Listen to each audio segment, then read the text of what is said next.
Welcome to the second block of the month class, knit block of the month class, excuse me. If you don't know me, hi, I'm Pam, one of the owners here at Around the Table Yarns. I hope you guys were successful with your block of the month from last month, which was the knits and pearls. And if this is your first time joining, every month we're going through a block of the month from the book Building Blocks by Michelle Hunter, which you can either purchase in store. Ingrid, this is where Herschel helped me with the pattern because, you know, he's a peach, which you can purchase. If you don't have the book or have the pattern, you can purchase it on Ravelry and get a download, or we have a physical copy of the book if you want one as well. So last week we did knits and pearls, and I did it both in, I'm going to be making a blanket. So this is out of the Spud and Chloe sweater, which is a worsted weight. And then I also did it in a DK cotton acrylic blend for a set of dishcloths that I'm going to do. So I'm doing that. That's what I'm going to be doing every month. And this month is no different. So this month, our pattern is all about charts. And this is what the dishcloth ended up, I'm going to show it on the camera in just a second, look like this month. Looks like pyramids. And I'm going to give you some tips and tricks that I kind of figured out along the way, because as easy as the chart is, there are a couple things that can catch you if you're not careful, because it does look almost completely reversible. While it looks great on the both sides, it is different. There is a right side and a wrong side, and you need to pay attention to that as we do the pattern. So I'm going to start sharing my screen and jump right into this pattern. And I have to use my phone today because it's not, the iPad wasn't working great. So it's a little bit smaller camera, but I'm going to zoom in as needed. Brighten that up a little.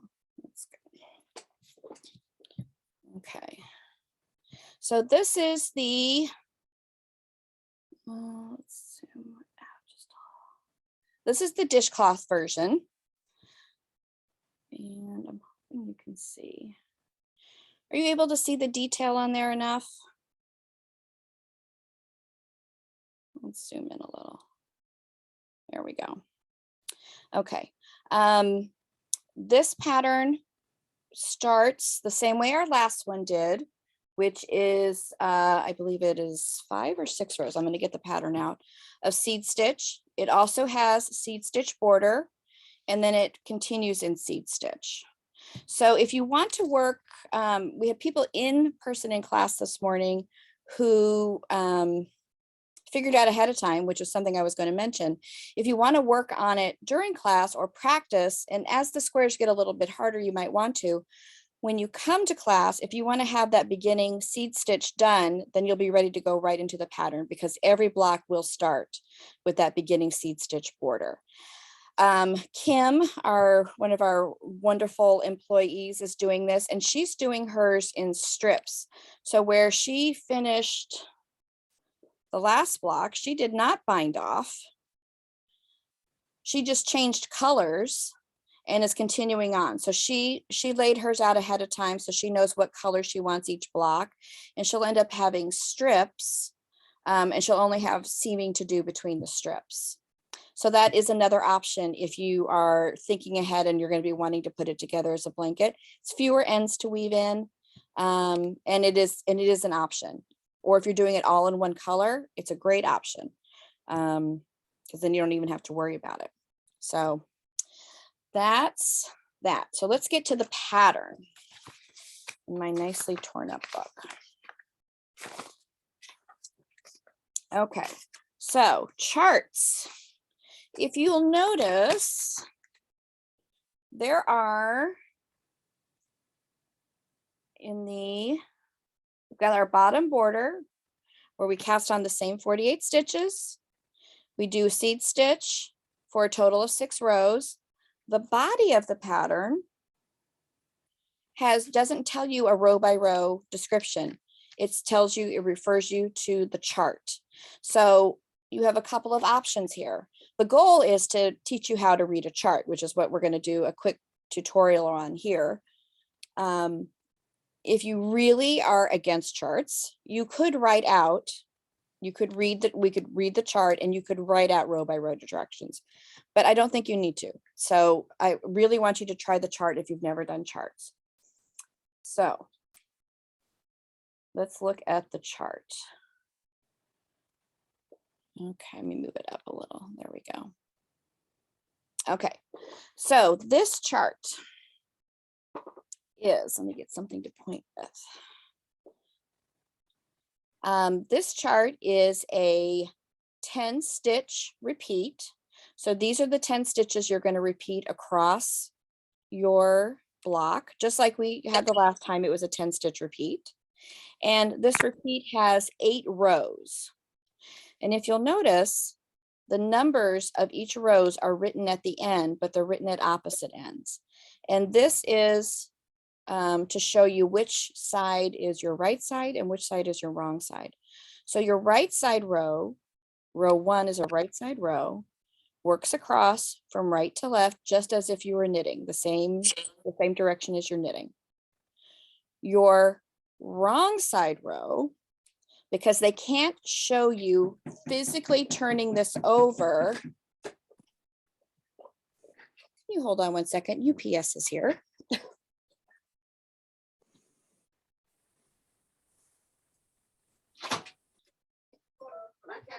Oh, perfect. Can I give you something? Perfect. Thank you so much. Have a good one.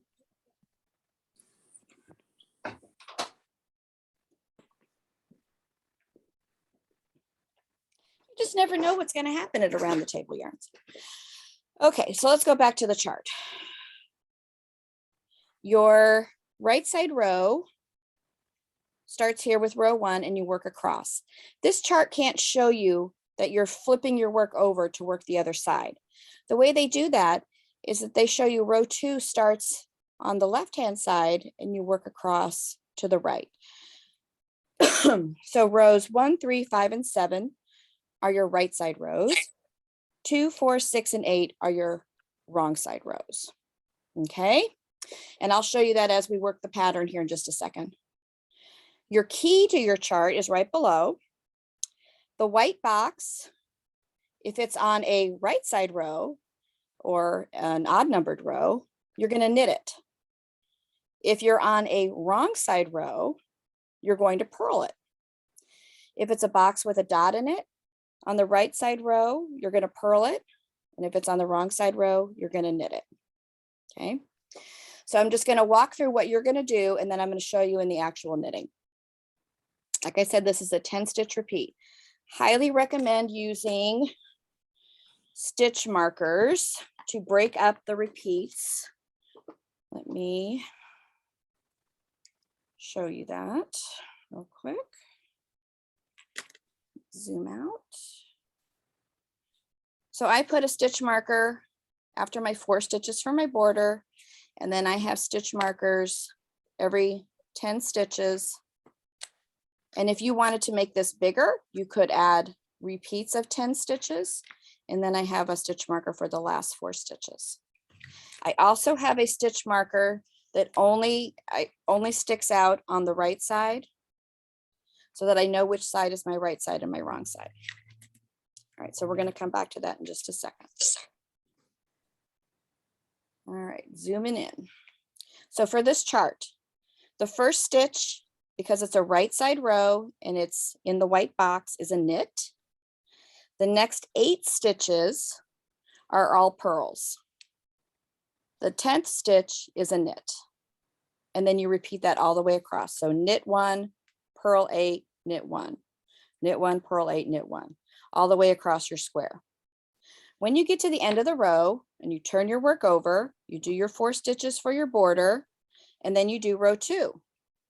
And even though you're still working your knitting from the right to the left, you're going to read the chart from the left to the right. The first stitch, because it's on a wrong side row, is going to be a purl.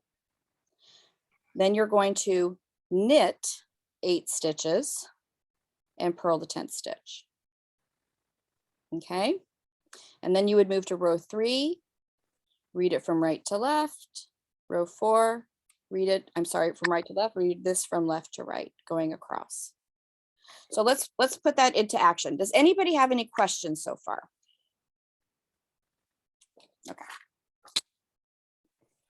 I just wanted to make sure anybody who's watching this, maybe who hasn't done a chart before, would have an idea. Okay, so here is the one I'm doing in the worsted weight. I only got the washcloth done, completed. So what I have done here is I have done I've done 2 repeats of the 8 rows. So here's rows 1 through 8, and then here's rows 1 through 8. And now I have done, I'm getting ready to start a wrong side row. So I have done row 1 again, which starts, and this is the other great thing about doing this pattern, is it not only helps you learn how to read a chart, it also helps you learn how to read your stitches. So just in reading my stitches, what I have done so far is I have knit 1, because that looks like a knit stitch. These next 8 stitches all look like purls. The last one is a knit. And then I slip my marker for my repeat, and then I repeat it. Knit 1, purl 8, knit 1. Next repeat. Oh, hey, look at that. I can see a mistake already. Here's reading the stitches. I did different rows on this. I did different rows. So I'm gonna have to take this out. Knit 1, purl 8. I did not end with a purl because apparently I wasn't paying attention. So reading your stitches really works. So I'm going to take those stitches out real quick. It's just been one of those days.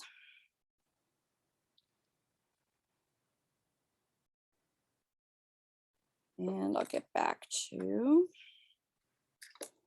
you can watch me tink back if you've never tinked. Anytime you have to tink back, I always follow, you can do it from either side, but follow the working yarn. Let me zoom in just a little. I'm just going to go back to where I made my mistake. So I'm putting the old stitch on the needle before I take off the stitch I want to remove, and then I pull my working yarn out. And by going in where the working yarn is, your stitches will stay in the right orientation. So I switched from a purl to a knit, so I got to move my yarn.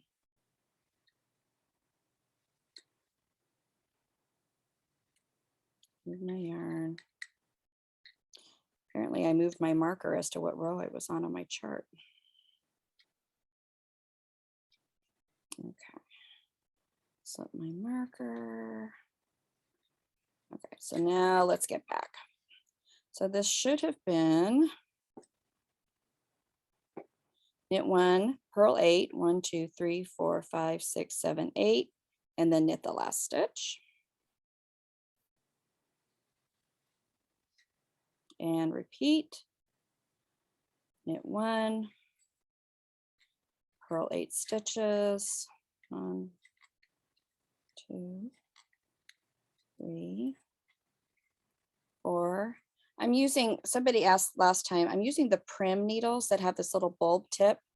I really, really, really like them. One, they're quiet, although sometimes I like a clinking, a little ticking noise, but they don't split the yarn. That little bulb keeps you from splitting yarn if you have a tendency to do that, or you have a yarn that tends to be splitty. And then work my seed stitch border, knit, purl, purl, knit. All right, so that was a row 1 of our chart. Turn it over to do row 2. So I'm going to start over here, and my first, I'll do my seed stitch border.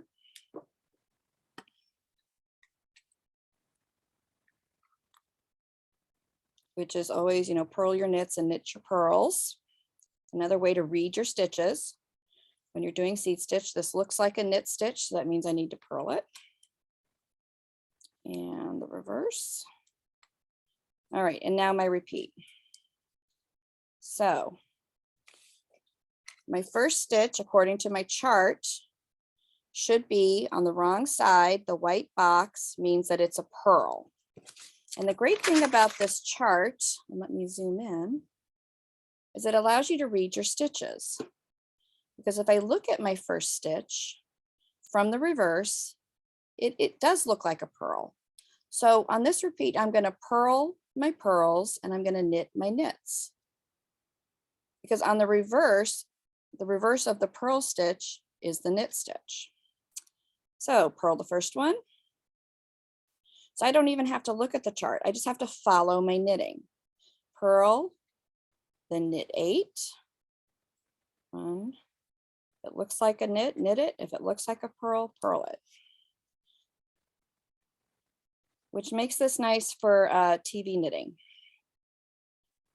Because once you know what your repeat is on the right side, when you get to the wrong side, you're just, the last stitch, it looks like a purl, and indeed I'm supposed to purl it. Slip my marker. The first stitch again is a purl, and you work across, that's a knit. And now if you're looking at this and you're not sure, and depending on your angle, you might think that looks like a purl.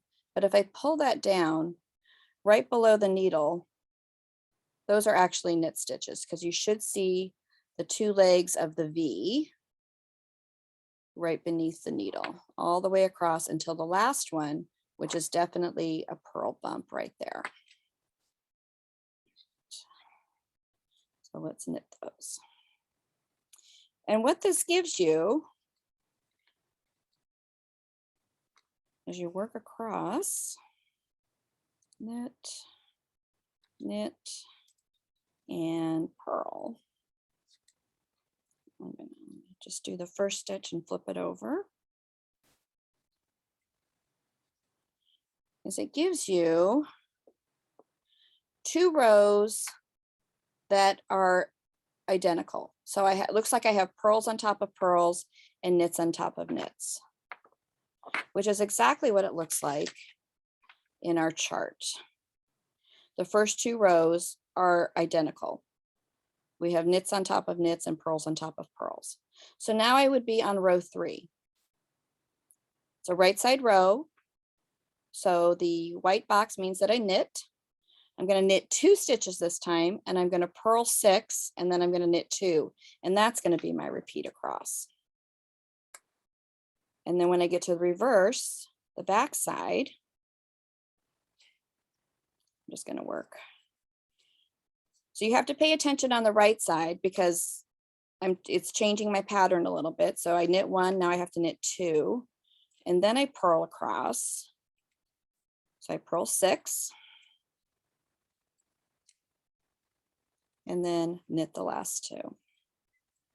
So having those stitch markers in between your 10 stitches, if all of a sudden you get to the end and you've got 3 stitches left, you know that you miscounted and you did something wrong. And you don't have to wait till you get all the way across the row. That stitch marker's